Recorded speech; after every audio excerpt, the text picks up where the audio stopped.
मैं हूँ सारा मैम, भोले सर की असिस्टेंट। आज हम आपको ले चल रहे हैं समय की सबसे गहरी परतों में, जहाँ इंसान नाम से नहीं जाना जाता था। न वो कुछ बोल पाता, न कुछ लिख पाता, फिर भी वो दुनिया को महसूस करता, सोचता, समझता और धीरे धीरे समय को बदलने लगता। शुरुआत एक शायरी से, न कोई जुबान थी, न कोई नाम, फिर भी धड़कता रहा इंसान का पैगाम। पत्थरों पे लिखा नहीं, मिट्टी में उभरा इतिहास, हर निशान में छिपा विकास का एहसास। तो शुरू करते हैं पाषाण युग की कहानी, जहाँ चारों ओर फैला था घना जंगल। हवा की सरसराहट पत्तियों से टकराकर अजीब सी ध्वनि पैदा करती। ऊंचे पेड़ों की शाखाएं सूरज की रोशनी को जमीन तक पहुंचने ही नहीं देती। छाया हर ओर फैली हुई, कुछ झाड़ियों के पीछे से आंखें झांकती थी। कोई दौड़ता, कोई छिपता, कोई किसी का पीछा करता।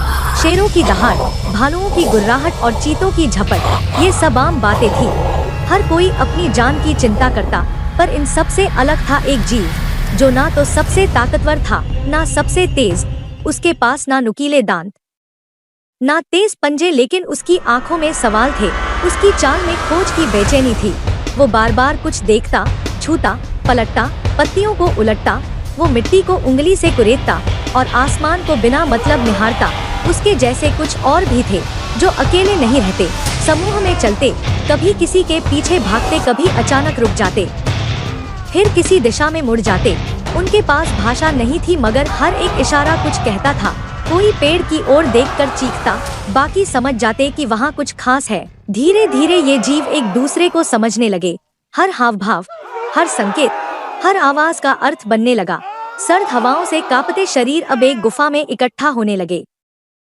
पेड़ों की छाल, सूखे पत्ते और घास से वो अपना ठिकाना बनाते। किसी दिन दो पत्थर टकराए और एक चिंगारी निकली। पहले सब डर गए, लेकिन किसी ने सूखी घास को उसके पास रखा और आग जल उठी। आग से निकलती लपटों ने अंधेरे को रोशनी में बदल दिया। अब डर थोड़ा कम हुआ। अब सर्दी की रातें सहने लायक बनी। धीरे धीरे आग जीवन का हिस्सा बन गई। अब वो उसे सहेजते, कोई लकड़ी जोड़ता, कोई राख हटाता, कोई सिर्फ उसे निहारता। एक दिन किसी ने आग पर मांस रखा। धीरे धीरे वह सिकने लगा, महक फैलने लगी, स्वाद नया था। अब भोजन सिर्फ पेट भरने का साधन नहीं, अनुभव बन गया। और वहीं से शुरू हुआ स्वाद का पहला एहसास। गुफाओं की दीवारें अब खाली नहीं रहीं। किसी ने हाथ की छाप छोड़ी, किसी ने जानवरों की आकृति बनाई। ये चित्र भाषा नहीं थे, मगर भावनाओं से भरे हुए संकेत थे।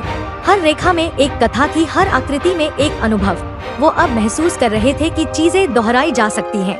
बीज को जमीन में डालो तो कुछ दिनों बाद कुछ नया उगेगा।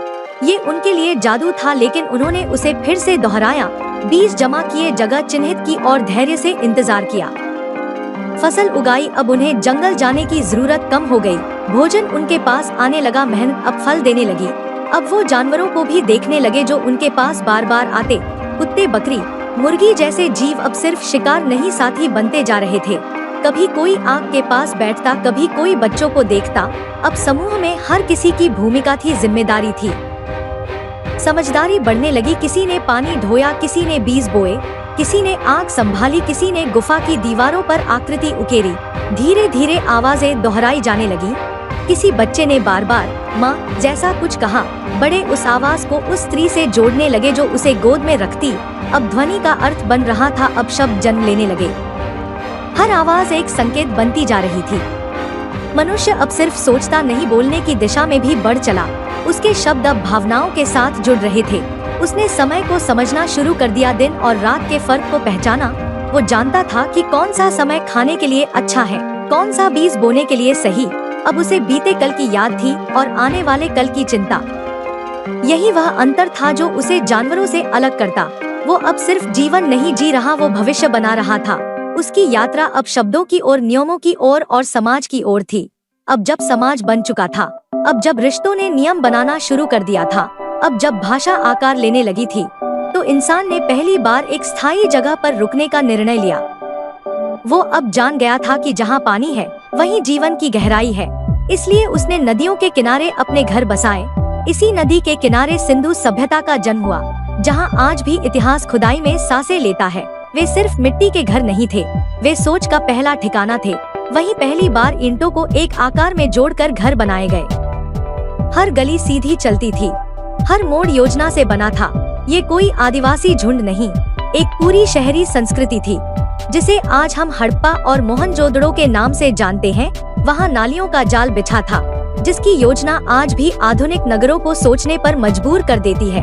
हर घर में जल निकासी की सुविधा थी, बड़े स्नानागार बनाए गए थे जिन्हें आज ग्रेट बाथ के नाम से जाना जाता है। वहाँ मिट्टी के बर्तन मिले हैं जिन पर बनी चित्रकारी उनके सौंदर्य बोध की पहचान है। वहाँ टेराकोटा की मोहरें मिली हैं जिनमें बैल, हाथी, एक अजीब सी मानव आकृति और एक योग मुद्रा में बैठा पुरुष दिखाई देता है।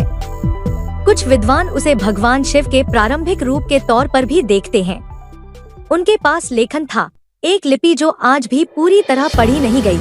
हर मुहर में उस समय के व्यापार, संबंध और शासन का संकेत मिलता है। वे व्यापारी थे, मेसोपोटामिया तक उनके व्यापार के प्रमाण मिले हैं। वो सिर्फ किसान नहीं, वो सिर्फ कारीगर नहीं, वो पूरी सभ्यता के निर्माता थे। आज जब हम हड़प्पा या मोहनजोदड़ो जैसे नाम सुनते हैं तो लगता है जैसे ये सब सिर्फ किताबों के पन्नों में है, लेकिन नहीं।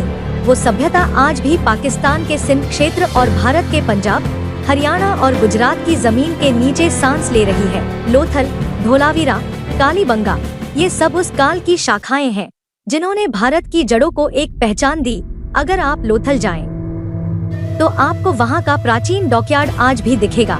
अगर आप धोलावीरा देखें तो वहाँ के संगठित जल निकासी तंत्र आज भी अचंभित कर देंगे। कालीबंगा में मिले जले हुए खेतों के निशान ये बताते हैं कि वहाँ के लोग पहले खेती जलाकर बीज बोने की तकनीक जानते थे। इन सभ्यताओं में धातु का प्रयोग, चक्के का उपयोग, कपड़ा बुनाई, घोड़े के प्रमाण, साज सज्जा के वस्त्र, आभूषण, ये सब कुछ शामिल था। और ये सारी चीजें आज के भारतीय समाज की नींव बन चुकी है।